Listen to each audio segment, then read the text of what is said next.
Yeah, I pressed the button. Yeah, I'm tired. Didn't make the video now, but I really don't want to do it in the morning, so I better do it now. Greytex has made this stupid video, and Professor Anton's made a video, so I'll respond to both those videos. This Greytex video just really pissed me off. I mean, there's just so many ways to unravel this bad joke that he does with the vending machine here. So he points out how antinatalism, you know, he's mocking it. Because, oh, look, I put my money in the machine loses a soda, and I lose my money, and everybody loses. And like somehow having the drink is subtly supposed to be somehow worth it. But I mean, you could use a vending machine if we could actually see reality as a vending machine. You know, if we get these choices, we play the little gamble, and yeah, you have all your little choices here, all your rows here. We're actually the possibilities, and people could actually see, okay, this is the risk that your kid will die before he's 30 of cancer. This is the risk of it being born with its brain outside of its head. All the risks were all lined up and presented to people. And then this might be a fun little game to play. Or maybe you could put, like, one of the cans could be a little Chinaman in it. You'd have a little Chinaman in a bottle. And you could save the Chinaman for $2, which you paid for this stupid drink. You could keep the Chinaman out of the coal mine for one day. Yeah, you could save him from having to go to work. Not only having to go to work, which is unpleasant, but having to take the risk of having of being killed, which is, you know, or being horribly injured, which happens a lot in China. For $2. So maybe that bottle of drink would seem kind of frivolous and silly by comparison to the suffering it could buy somebody out of in this stupid jackass world we live in. Yeah, that might have been a fun little game to play with your little vending machine, but instead you chose to just cheat the argument, cheat what suffering is.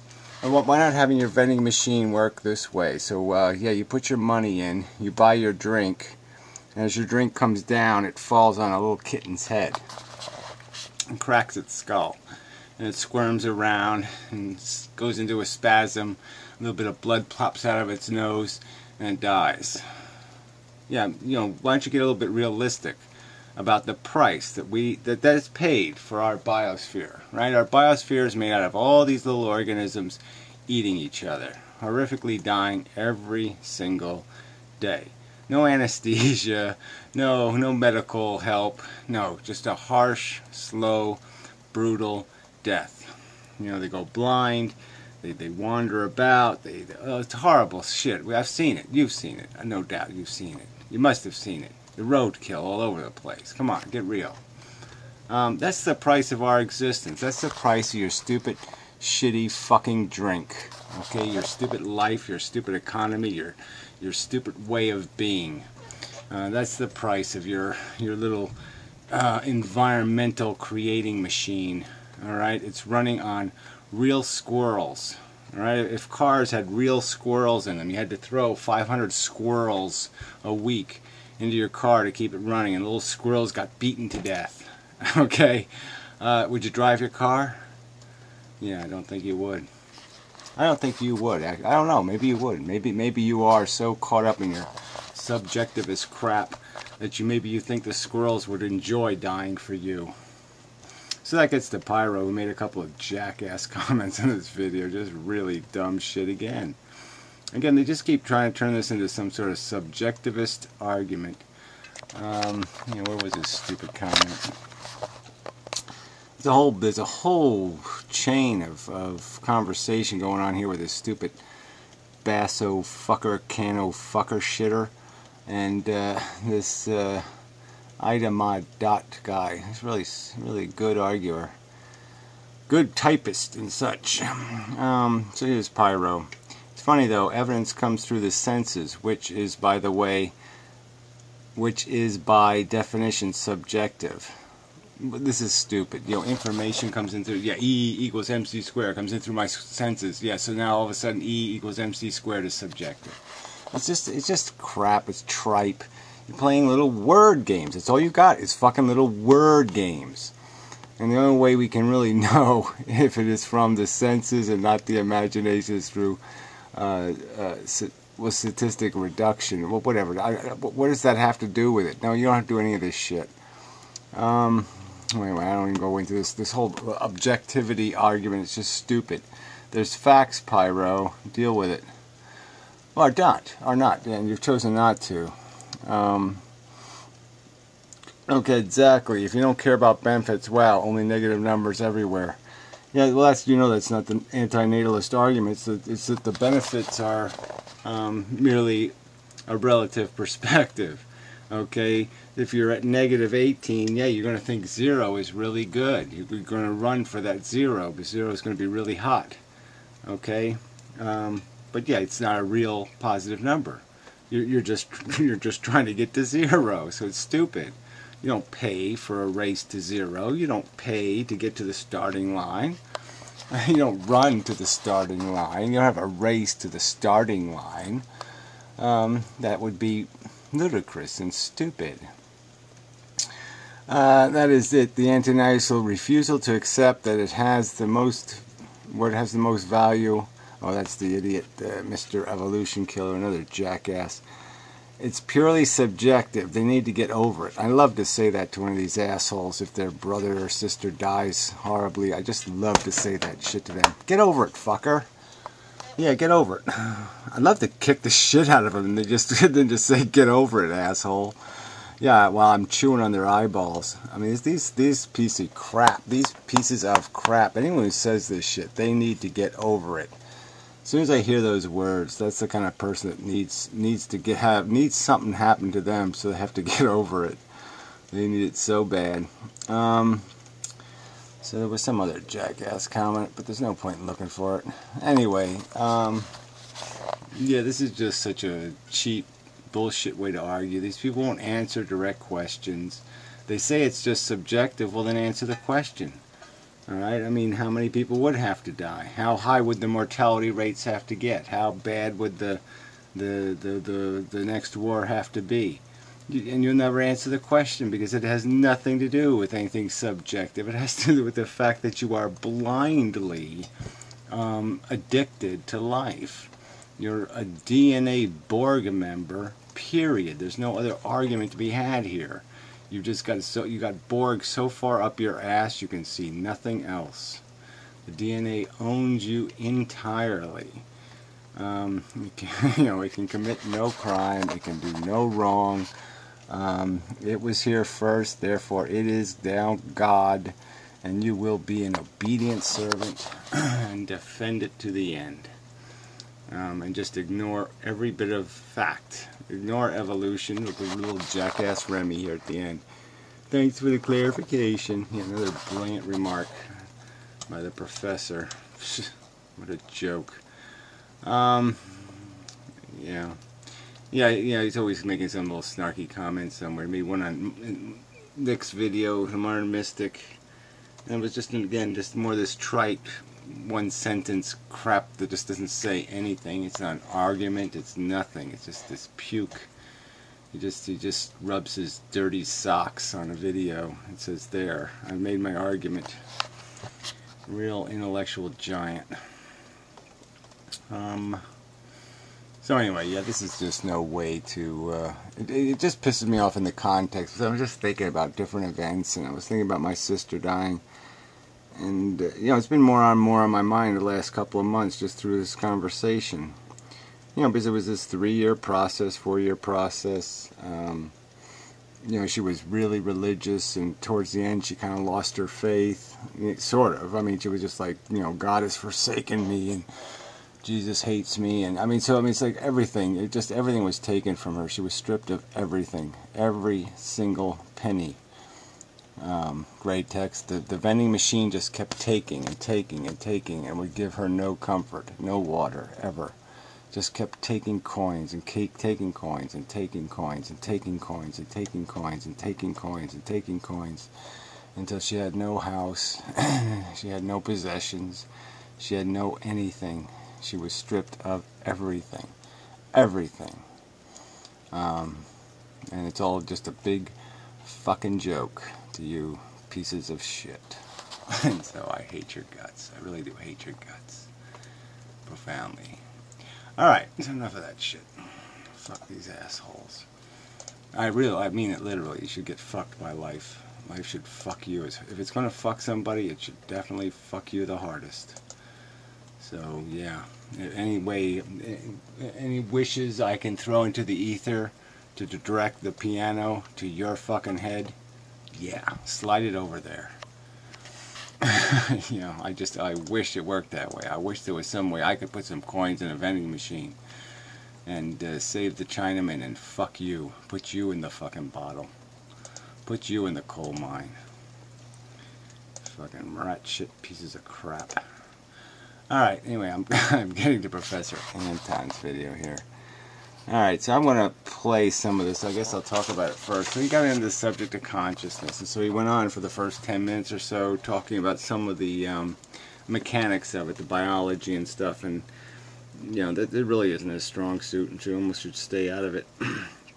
Look, there's no point in talking about microbes and then the evolution of humans. It's two different kinds of evolution, people. Okay, you can't take what we're experiencing, the consciousness that we are experiencing, and apply it to single-celled organisms. Our bodies are made out of cells. We live because we have a heartbeat, not because we have plasma. I mean, in terms of a cellular plasma, not because of a membrane and a nucleus. We're a completely different kind of structure. It's like mixing Legos and Tinker Toys. It just won't work. It just doesn't work. You can't do that shit. They're two different things. You can build different things with them, but you can't sit there and call them the same thing. When you're finished, they're not going to be the same thing. They're going to look different. They're going to function different. They're different. And so because we have this thing called consciousness to sit there and amorphize that these cells, because they are moving the same way we are, is just plain silly. We're made of cells. We're not a cell. So it's just we haven't evolved our consciousness from single cell organisms. It's just ludicrous. Our consciousness is a byproduct of neurology. Okay, cells in arrangement, with organs in a brain. Yeah. And so there's no point in even having these words if we're gonna let awareness and consciousness be applied to subatomic particles next. How far down the list you're gonna go? Anything that moves? I mean, come on. It's silly. Yeah, so these words are just going to mean absolutely nothing when these people get done with them. You know, and then they apply the word self-awareness or self-consciousness, and you know, they just make a bigger mess out of these words.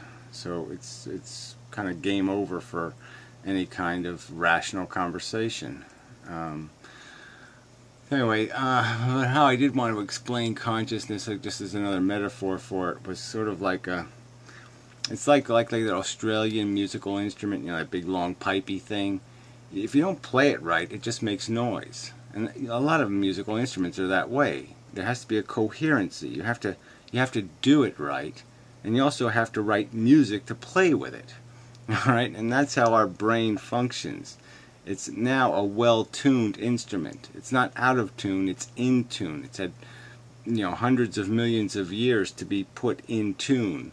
So the sensations match, and they're coherent to the thoughts, and the whole thing is melded together. And so it can do something that's orchestrated. It's like, you know, this guy's a juggler. You know, there's a performance issue there and a functionality issue, and you can't just throw things in the air and expect it to keep happening. It's not going to. There has to be something that coordinates the action, and that's what this this is what that brain is doing. It's coordinating this thing we call consciousness, this illusion that it's creating, and you have to have the parts. If you don't have hands, you're not going to juggle. If you don't have hand-eye coordination that you've learned over years, you're not going to juggle. It's only going to happen if you have the skill, the learned skill level, and the physical parts. But otherwise, it isn't going to just poof. Alright, well, enough of that shit. Alright, so I'll play this last few bits of shit here. I think it's 17:20. I thought it was earlier than that. Might have been at 7:20, but we're going to start here. We'll just play some of this crap. He gets into this whole, he says, you know, this is about reductionism. Like this is somehow a bad word. But there's no examples of any specific examples of how you lose sight of reality by understanding mechanics. Yeah, obviously it'd be really dumb if all you put on was a magnifying glass and you looked at everything through a magnifying glass and you never realized the broader context. If you never used a telescope or you never drew the whole picture. You know, if you just kept reducing but never created context out of that reductionism. But there's nothing wrong with reductionism. There's nothing wrong with realizing how something works or why it works the way it works. It's just silly to say this is a bad word. It's just disgusting. And so he called it reductive self-interest theory or something like that. Yeah, and that's not even where reductionism leads you. It doesn't lead you that. Yes, it'll lead you there if you're an asshole. But the point is if you do the reductionism thing, it's going to make you more empathetic, less self-interested, because you're going to realize that your consciousness isn't special, and that all the consciousnesses have equal value, that welfare is the thing, that harm is the thing to be avoided, that it doesn't matter who has the broken leg. The sensation is the fucking same. The pain is the same. Whether it's in Hitler's brain or my brain or your brain, it doesn't make a fucking goddamn difference. As much as we'd like it to, it doesn't. Pain is pain. Suffering is suffering. Shit, you idiots. To recognize the degree to which love challenges reductive self-interest theory. That is... Yeah, I forgot to mention that one. I didn't write it down, but yeah, love. So that's what this is about. It's going to, you know, so another word has no useful meaning, no descriptive. There's just no way to pull a common definition of the word love out of anywhere. So why bother using a word like that? Why play with it? Why? Because okay, yes, so because it's like spirituality or mysticism or some other crap. It's some other ether word. It's just this little word that's comforting to a lot of people, but it has no meaning, and it should be abhorrent to anybody who's going to do anything called serious thinking.